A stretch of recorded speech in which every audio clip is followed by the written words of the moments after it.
Hi, I'm Peter Sang, founder and CEO of Beyond Form. We're kicking off the first mini-series of 2025, and it's all about VC investing in the fashion and retail tech space.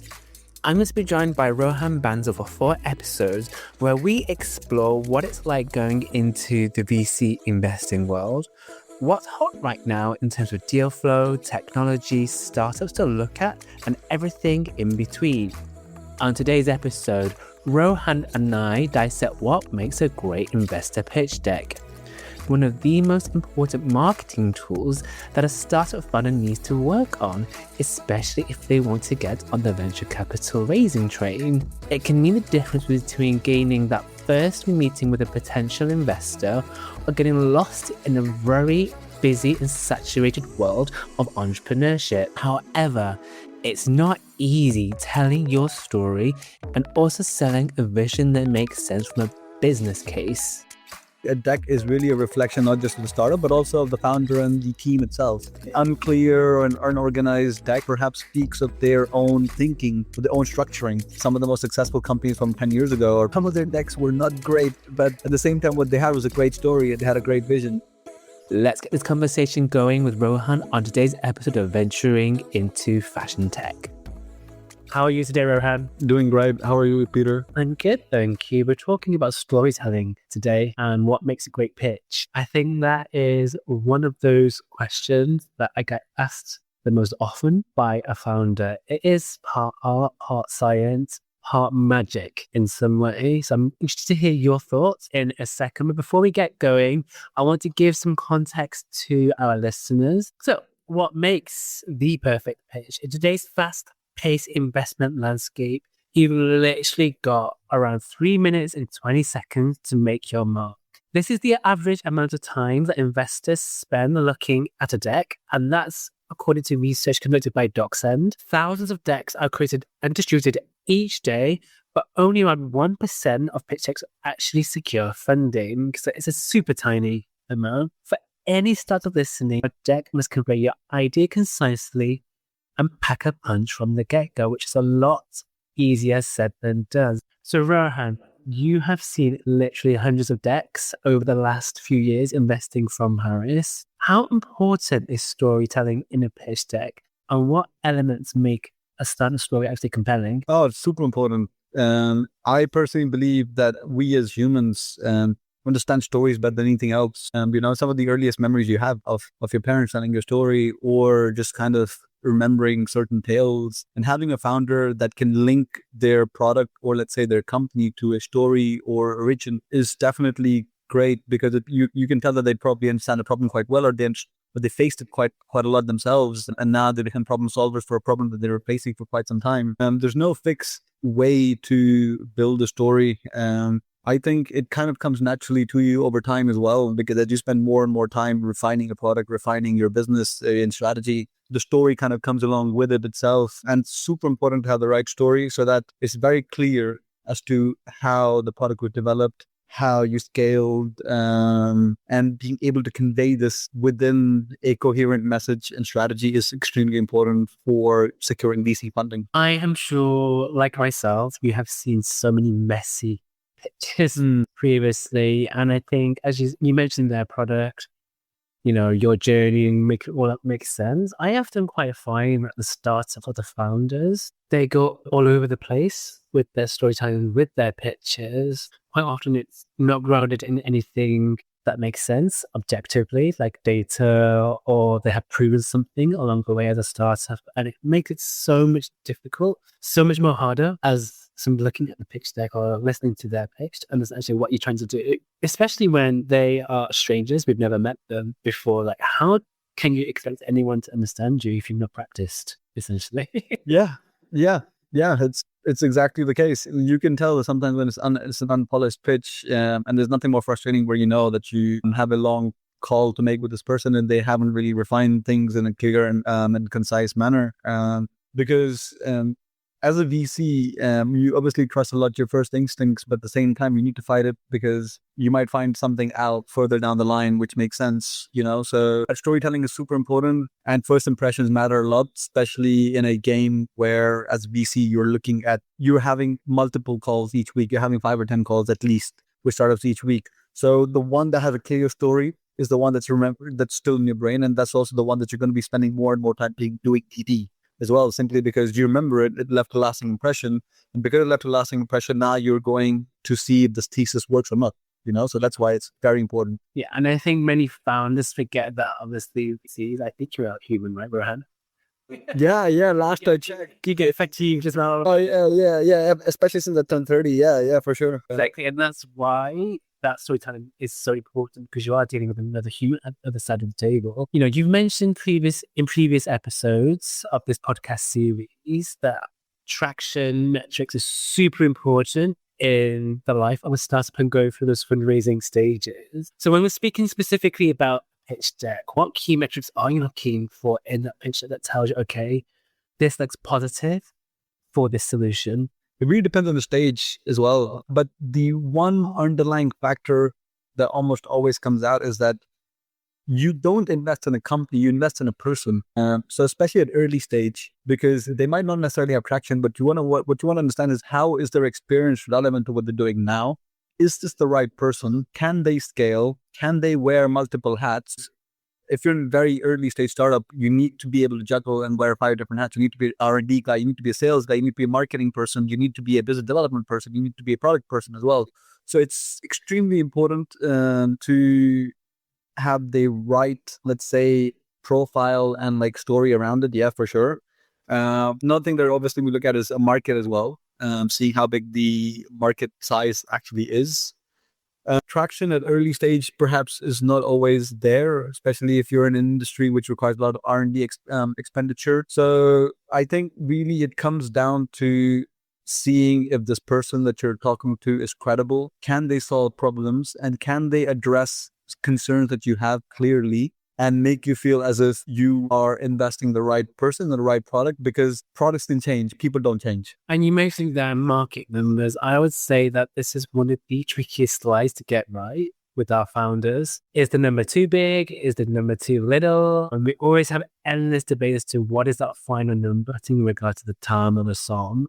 How can such effectively demonstrate their addressable market size in a pitch deck? How do we calculate it? Oh, yeah. So there's a bunch of different approaches. You have top down and bottom up. I'm personally more of a big fan of bottom up, where you first understand how much you're selling the product for. So let's say that you're selling it as a recurring business model, where you sell it per user or per license for $100 a month. And so you know that you can charge $1,200 per client or per user, what have you. Then you find out the number of companies that are potentially there in this, or number of people that can be addressed within a geography or within a country or region. Once you have that, you multiply that. You obviously discount it as well in certain ways. Say, for example, certain generations or certain people would not be, or certain companies would not be necessarily using it, or you need to discount the incumbent share that's there. For example, if you invest in e-commerce, you almost always, or logistics in e-commerce, you almost have to discount it by 20%, simply because you know that Amazon is always having 20 to 25% market share in most countries, especially in France and Europe. So you know that this is untouchable, because their 20 and 25% will always just be taken off by the big guys like Amazon. So that's extremely important. And also another thing as well is, whatever is the size of the market that you say, VCs are going to take it skeptically, and most of the times the market's going to be a third or half the size of what you're saying. So you need to be optimistic, but also not wildly optimistic in the figures, because that would then make it discredited.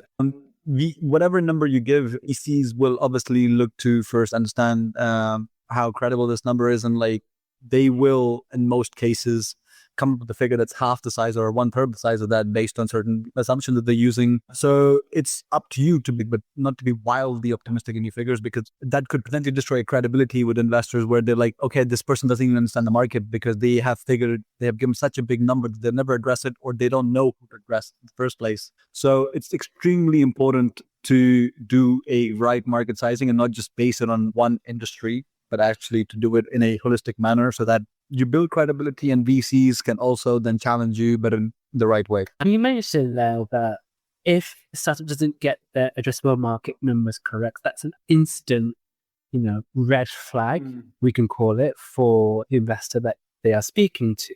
And of course, we have seen many red flags aside from that specific slide in a pitch deck before. So what are some of those red flags that you do see when you're listening to an investor pitch their company?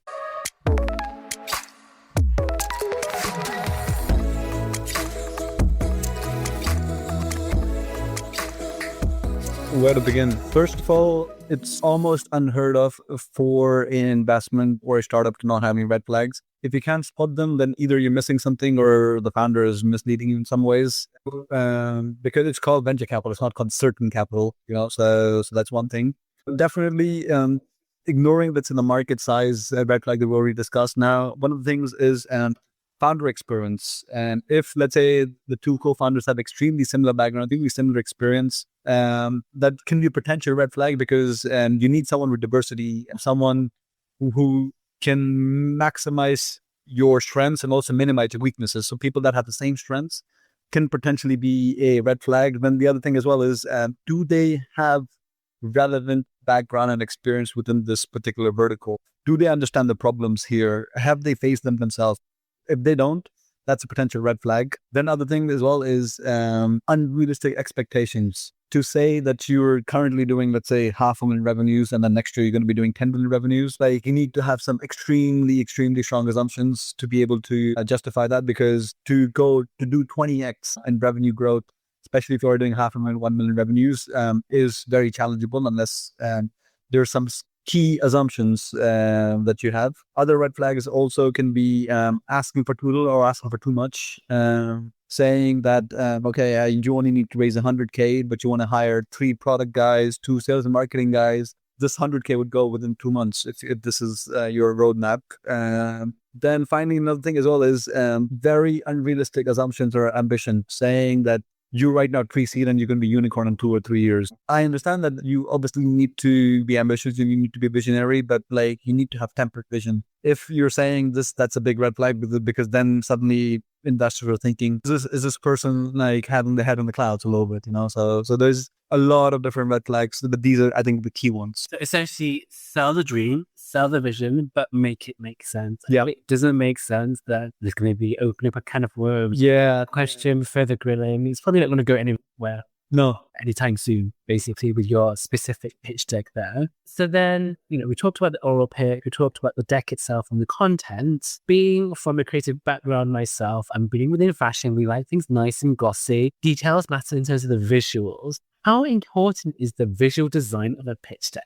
Oh, quite important, because you're not going to invest in a deck which is all over the place, because I think a deck is really a reflection, not just of the startup, but also of the founder and the team itself. Unclear and unorganized deck perhaps speaks of their own thinking, their own structuring. So, but saying that, if you've looked at some of the decks of some of the most successful companies from 10 years ago or 15 years ago, some of their decks were not great, but at the same time, what they had was a great story and they had a great vision. If it's not a terrible deck, if it's something that has a story, it can still be possible. But you're not going to say no to an investment just because they have an unorganized deck. Because sometimes, if you're a very product oriented or a very R&D guy, you might not be so good at deck building, but you're very good at product. So it's up to you as an investor as well to kind of disassociate some of the biases you might have just from a beautiful deck, because it's very easy to follow a beautiful deck,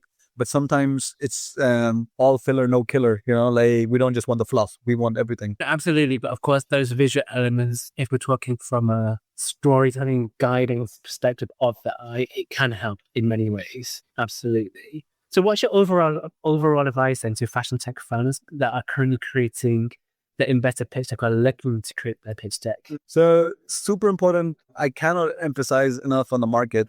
Emphasize the market, your experience, how it's relevant, why now? Why are you doing this now? Is it because there's regulatory support? What are some of the tailwind that you're having, that will potentially help you? If you have traction, who are you talking with right now? Do you have successful pilots? That's extremely important as well. And then also just finally, what do you see the market in 5 years, or how do you see an exit as well? It's very important because VCs, of course, as much as we'd like to invest, we also need exits in the end of the day, right? So it's important to understand that you are also aware of potentially what could be an exit, or what is your vision for the company in, let's say, the next 3 to 5 years. Exactly. And I think it's so important. Like, I mean, many founders say, oh, I want to raise money from investors, but like, well, why? Is the first question. As you say, that investors need to make money as well. So once you get on that VC train, you cannot get off until you have an exit, or you have people after you. Because you are using somebody else's money to make your dream come true. And I think many people underestimate that. I think it's super personal. You say, why now? Is a super important question. Why now on a purpose? And most importantly, why you as well? I meet so many fashion tech founders that don't come from the fashion industry. They may come from a business background or a tech background, but the fashion industry is incredibly opaque. And unless you know what you're doing in this industry, it's very difficult for me to believe that you know how to enter it. I think that would be my top advice for those non-fashion people looking to enter the industry. So I just want to finish off this conversation with a quick fire on a question. Something comes to your head. Are you ready? Yeah, let's go. The weirdest pitch deck you've ever received? Where to begin? I think I had one where it was like, sometimes people use the crutch too much, like they're saying we're the Uber for this or Uber for that. So I had one where it was supposed to be an Uber for the ice cream industry, such a niche product, such a niche market, and I don't know who the target audience for that exactly was, and I thought I was being spoofed for the first 10 minutes of the presentation until I realized, no, this person's serious. Okay, so they were being serious about Uber for ice cream. Yeah. I'm not really sure how you can get Uber for ice cream, but it sounds interesting. Well, it's interesting is one word to say. Yeah. Okay. If you could ban one buzzword from all future pitch decks, what would that be? AI where it doesn't need to be AI. If you could have a superpower for a virus and startups, what would it be? Being able to understand the founder's vision and smell the bullshit. What's your secret talent that helps you in VC investing? Being able to see the big picture. What's the most memorable excuse you've heard for a startup's poor performance? I had one where, a guy said to me he was getting married that same day, which is why he rushed to the presentation. And I am 90% sure he was getting dressed halfway through the presentation. Oh, wow. Okay. Yeah, that happened. Thank you so much for your time, Rohan. Yeah, it was a pleasure. Thanks for listening. Don't forget to click follow to keep up to date with the latest episodes. And if you like this episode, please give us a review. If you want us to feature a specific theme or guest, please give us a message at beyondform.io. I will see you very soon.